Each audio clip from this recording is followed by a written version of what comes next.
परिचय। सुप्रभात पिताजी, आप कैसे हैं? मैं ठीक हूं करण, पर तुम कहाँ जा रहे हो? मैं बाजार से प्लास्टिक बैग लेने जा रहा हूं। तुम्हें प्लास्टिक बैग को नहीं अपनाना चाहिए। परंतु क्यों पिताजी? प्लास्टिक हमारे पर्यावरण के लिए बहुत हानिकारक हैं। एक बार इस्तेमाल के बाद अधिकतर प्लास्टिक बैग भराई कचरे में चले जाते हैं और यदि इनको जलाया जाए तो इनसे जहरीली गैसें निकलती हैं, जो वातावरण के साथ साथ मनुष्यों के स्वास्थ्य के लिए खतरनाक होती हैं। ठीक है पिताजी, मैं आज से प्लास्टिक बैग का प्रयोग नहीं करूंगा। इस अध्याय में आप पर्यावरण के मुद्दों की जानकारी प्राप्त करेंगे। उद्देश्य। इस पाठ के अंत में आप निम्न करने में सक्षम हो जाएंगे: ठोस अपशिष्ट का वर्णन करना, कृषि रसायनों की व्याख्या करना, रेडियोधर्मी अपशिष्ट पर चर्चा करना, ग्रीन हाउस प्रभाव व वैश्विक उष्णता की व्याख्या करना, ओजोन परत के अपरदन का वर्णन करना, जलभराव एवं मिट्टी की लवणता पर चर्चा करना, वन उन्मूलन की व्याख्या करना।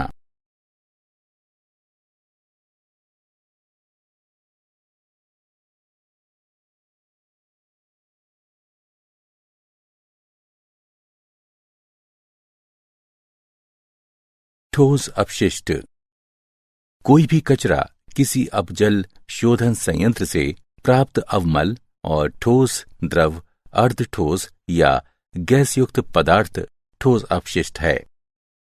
ठोस अपशिष्ट के उदाहरण: बेकार टायर, पटयुक्त अपशिष्ट पदार्थ यानी सेप्टेज, रद्दी सामग्री, लेटेक्स पेंट, उपस्कर फर्नीचर एवं खिलौने, बेकार पड़े यंत्र एवं वाहन, वायु विलय पात्र यानी एरोसोल कैन, पेंट पात्र एवं संपीडित गैस सिलेंडर।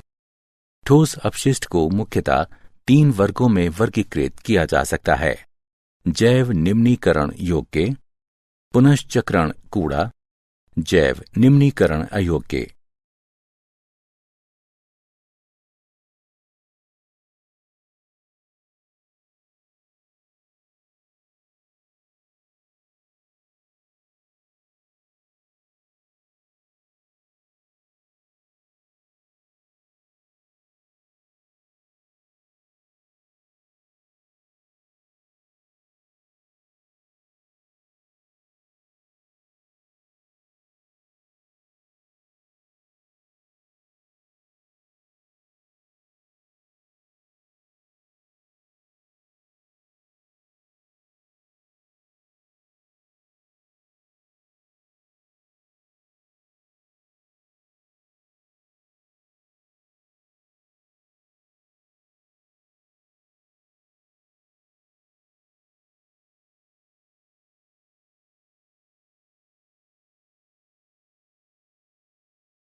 जैव निम्नीकरण योग्य। जैव निम्नीकरण योग्य कूड़ा वो अपशिष्ट है जिसका सजीव प्राणी नाश कर सकते हैं। समुचित शोधन कर इसका उपयोग कूड़ा खाद यानी कंपोस्ट और पशुओं के लिए चारा बनाने अथवा बिजली निर्माण में किया जा सकता है। नगर निगम के अपशिष्ट पदार्थ का लगभग 60% भाग जैव निम्नीकरण योग्य अपशिष्ट है। अपशिष्ट भोजन, बगीचे का कचरा, कागज एवं गत्ते से बना अपशिष्ट तथा जैव अपकर्ष प्लास्टिक आदि आमतौर पर पाए जाने वाले जैव निम्नीकरण योग्य अपशिष्ट हैं।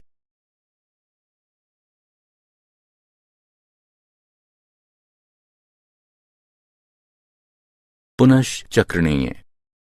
पुनश्चक्रणीय अपशिष्ट वह अपशिष्ट है जिसको नए उत्पादों में संसाधित किया जाता है ताकि उपयोगी सामग्री की बर्बादी रोकी जा सके।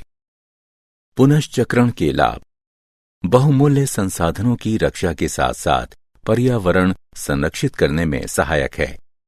पुनश्चक्रण से हम विश्व को सुंदर और हरा भरा बना सकते हैं। इस तकनीक से जैव निम्नीकरण योग्य अपशिष्ट को नष्ट किया जा सकता है। यह स्थानीय उद्योगों को बढ़ावा भी देता है। ये ऊर्जा की बचत करता है।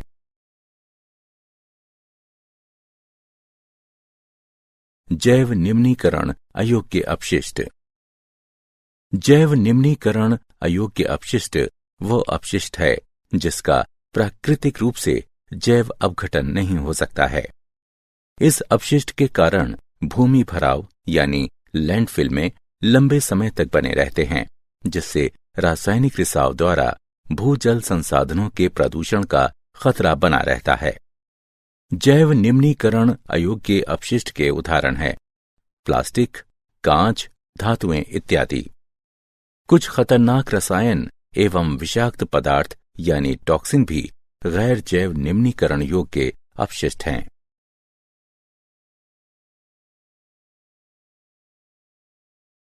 प्लास्टिक अपशिष्ट के उपायों का अध्ययन।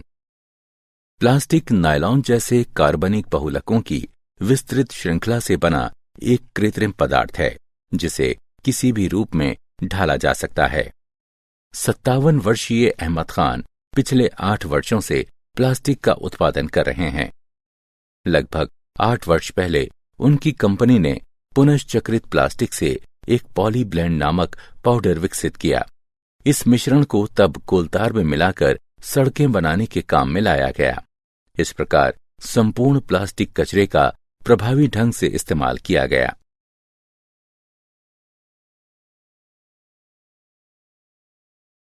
अस्पताल अपशिष्ट। अस्पताल अपशिष्ट लोगों के उपचार, निदान, टीकाकरण एवं अनुसंधान गतिविधियों के दौरान उत्पन्न होता है। इस अपशिष्ट में पैकेजिंग सामग्री, महीन जालीदार कपड़े के टुकड़े, शरीर के अंग, रोग उत्पन्न करने वाले रोगजनक, टूटे कांच, पुरानी दवाएं, ठोस, तरल एवं गैसीय रसायन आते हैं।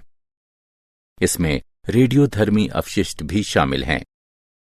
ये अपशिष्ट संक्रामक होता है और यदि इससे वैज्ञानिक ढंग से ना निपटा जाए तो ये मानव स्वास्थ्य के लिए एक गंभीर खतरा हो सकता है। इलेक्ट्रॉनिक कचरा यानी ई कचरा। टेलीविजन, कंप्यूटर इत्यादि जैसे इलेक्ट्रॉनिक उत्पादों के निपटान को ई कचरा कहते हैं। अनुचित ढंग से निपटान होने की स्थिति में मानव स्वास्थ्य एवं पर्यावरण को इनमें से कुछ उत्पादों में निहित विषाक्त पदार्थों से खतरा हो सकता है। टेलीविजन में सीसा, पारा, कैडमियम इत्यादि होते हैं। सभी एनालॉग टेलीविजन की ट्यूब में सीसा पाया जाता है।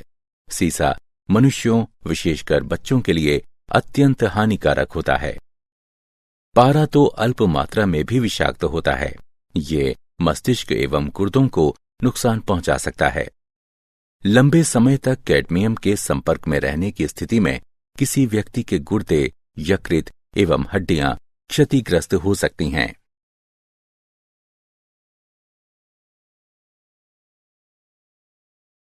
कृषि रसायन एवं उनके प्रभाव। कृषि रसायन वे रासायनिक पदार्थ हैं जिनका इस्तेमाल कृषि में कीटनाशक, उर्वरक, मृदा उपचारक इत्यादि के रूप में किया जाता है। कृषि रसायन के प्रकार।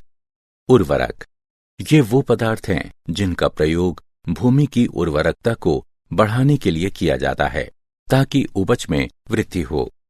उर्वरक के रूप में मुख्यतः प्रयुक्त होने वाले यौगिक फास्फोरस, नाइट्रोजन एवं पोटेशियम हैं।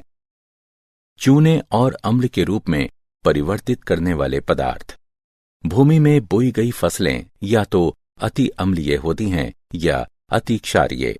भूमि की अम्लता या क्षारता की वजह से फसलें भूमि से उचित पोषण ग्रहण नहीं कर पाती हैं। भूमि में चूना युक्त यौगिक डालकर उसकी अम्लता को दूर किया जा सकता है।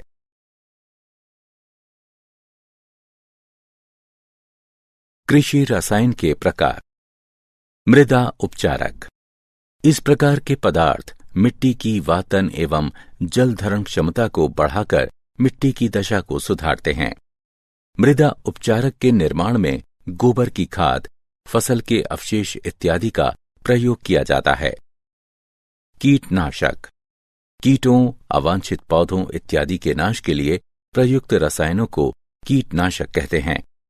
एंटीबायोटिक, हार्मोन आदि जैसे कुछ रसायनों का प्रयोग पशुपालन में भी किया जाता है।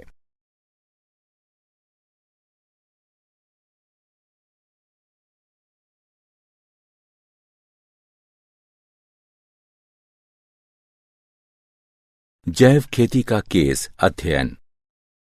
जैव खेती का महंगा होना और सस्ता होना इस बात पर निर्भर करता है कि आप कहां पर रहते हैं। भारतीय किसान जैव खेती का अनुसरण कर रहे हैं।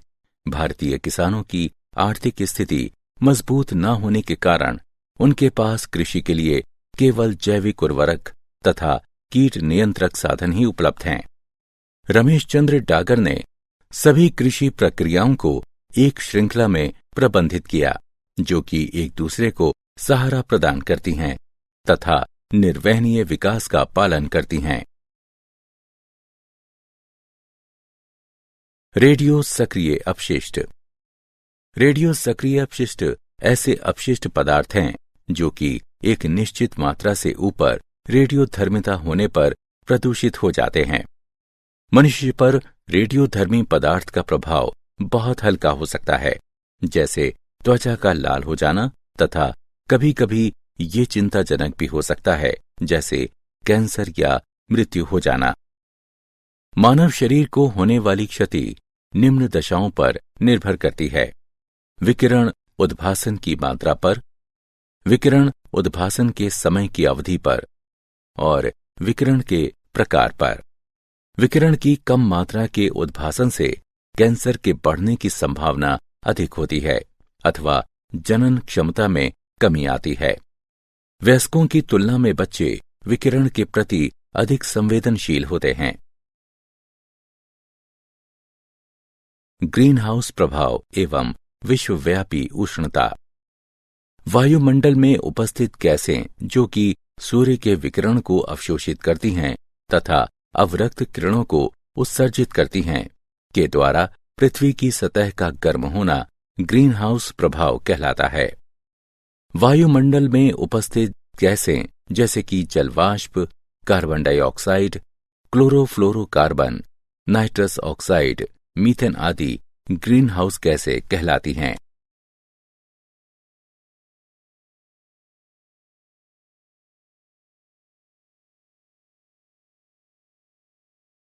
वैश्विक उष्णता। ग्रीन हाउस प्रभाव के कारण पृथ्वी की सतह के तापमान में वृद्धि होने को वैश्विक उष्णता कहते हैं। वैश्विक उष्णता के प्रभाव। वैश्विक उष्णता के कारण वातावरण की नमी को वहन करने की क्षमता में वृद्धि हो सकती है। वैश्विक उष्णता के कारण प्रबल अकाल एवं बाढ़ की बारंबारता में वृद्धि हो सकती है। रोगाणुओं के वाहकों, जलजन्य रोगजनकों इत्यादि में वृद्धि के फलस्वरूप उष्ण कटिबंधीय एवं समशीतोष्ण देशों में मनुष्य को होने वाले रोगों में वृद्धि होगी। वैश्विक उष्णता के कारण हिमनद पिघलते हैं जिसके फलस्वरूप समुद्र का जल स्तर बढ़ जाता है। वैश्विक उष्णता के कारण तापमान का परास बदल जाता है।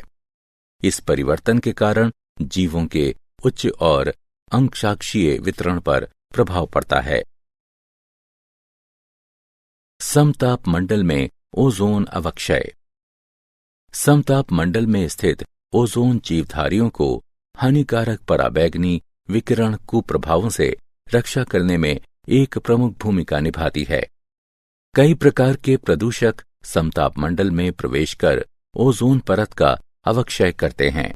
इन प्रदूषकों में CFC, मीथेन, नाइट्रस ऑक्साइड इत्यादि शामिल हैं। ओजोन परत को सबसे ज्यादा नुकसान पहुंचाने वाला एजेंट CFC है। ये पराबैंगनी विकिरण की उपस्थिति में सक्रिय क्लोरीन उत्पन्न करता है। ओजोन अवक्षय के प्रभाव। पराबैंगनी विकिरण में वृद्धि से मोतियाबिंद तथा त्वचा कैंसर होने का खतरा बढ़ जाता है। इससे प्रतिरक्षक प्रणाली की कार्यवाही घट जाती है। पराबैंगनी विकिरण में वृद्धि से जीवधारियों में स्थित न्यूक्लियक अम्ल को नुकसान पहुंचता है। पराबैंगनी विकिरण पादप पलवक यानी फाइटोप्लैंक्टन एवं पौधों में प्रकाश संश्लेषण की प्रक्रिया को बाधित करता है, जिसके फलस्वरूप आहार श्रृंखला प्रभावित होती है।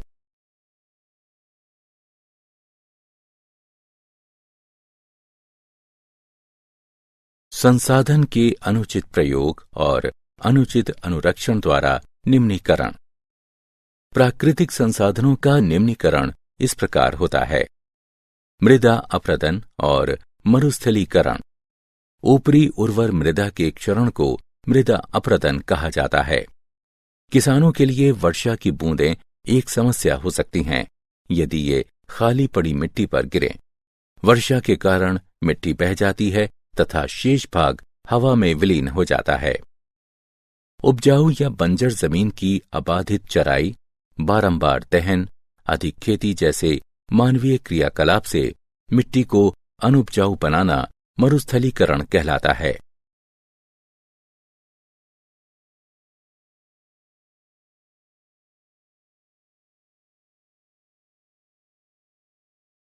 जलाक्रांति और मृदा लवणता। मृदा का जल से संपृक्त होना जलाक्रांति कहलाता है। जलाक्रांति से लवणता की प्रक्रिया शुरू होती है। लवणता से तात्पर्य मृदा में सोडियम, मैग्नीशियम एवं कैल्शियम के विलय लवणों का इस हद तक एकत्र होना है कि मिट्टी में उर्वरता बहुत कम रह जाए। पौधों की जड़ों में लवण की बढ़ी हुई मात्रा जड़ों की आसपास की मिट्टी से जल खींचने में रुकावट डालती है। वन उन्मूलन। वनों के विनाश को वन उन्मूलन कहते हैं। विश्व के खासकर कटिबंधीय देशों के वन क्षेत्र में तेजी से कमी हो रही है। वन उन्मूलन के मुख्य कारण: जनसंख्या विस्फोट। मानव ने खेती, आवास, कारखाने एवं अन्य कार्यों के लिए व्यापक स्तर पर वनों का नाश कर दिया है। अंधाधुंध चराई। अंधाधुंध चराई से मिट्टी को नुकसान पहुंचता है। नाशक जीव। कई प्रकार के नाशक जीव व कीड़े पेड़ों की पत्तियों को खाकर तथा बीमारी फैलाकर पेड़ों का नाश कर देते हैं। जंगल की आग। ये आग पूरी तरह विकसित पेड़ों, उनके बीजों का नाश कर देती है। ये जानवरों के लिए भी उतनी ही खतरनाक है। मौसम। अपनी चरम स्थितियों में मौसम जैसे गर्मी, तूफान इत्यादि वनों का नाश कर देते हैं। वन उन्मूलन के प्रभाव। वन उन्मूलन के फलस्वरूप बहुत सी प्रजातियों के पर्यावास समाप्त हो गए हैं। वन उन्मूलन के फलस्वरूप जलवायु परिवर्तन होता है। वन उन्मूलन से सूर्य की रोशनी को रोकने वाली छतरी का नाश भी होता है, जिसके फलस्वरूप पौधों एवं पशुओं का जीवन प्रभावित होता है। वन उन्मूलन के कारण वनस्पति एवं प्राणी जगत का नाश होता है।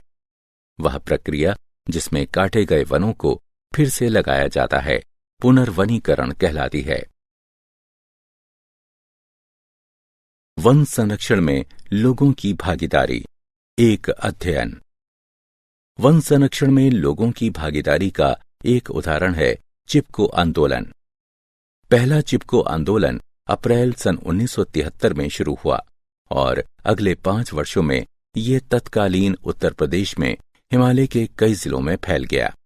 गांव वाले वृक्षों की रक्षा के लिए वृक्षों से लिपट कर खड़े हो गए।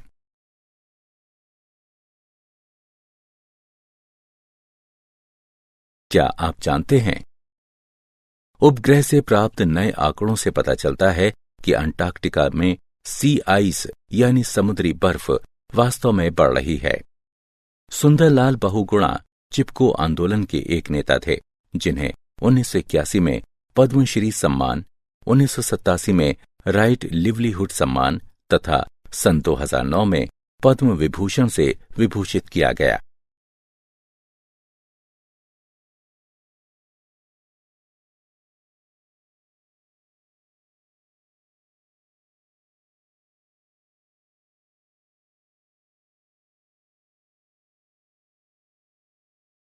सारांश।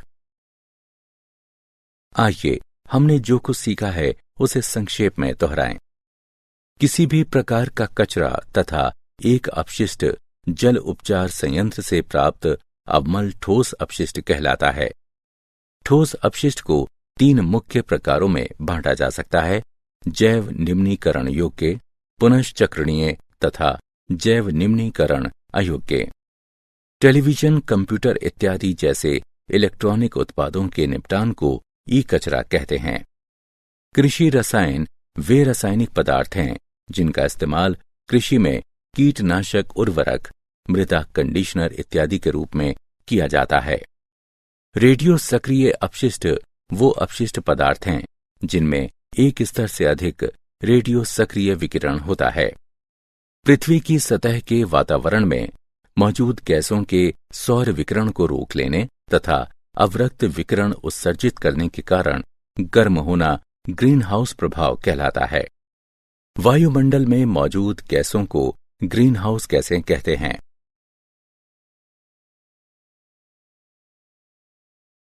ग्रीन हाउस प्रभाव के कारण पृथ्वी की सतह के तापमान में वृद्धि होने को वैश्विक उष्णता कहते हैं।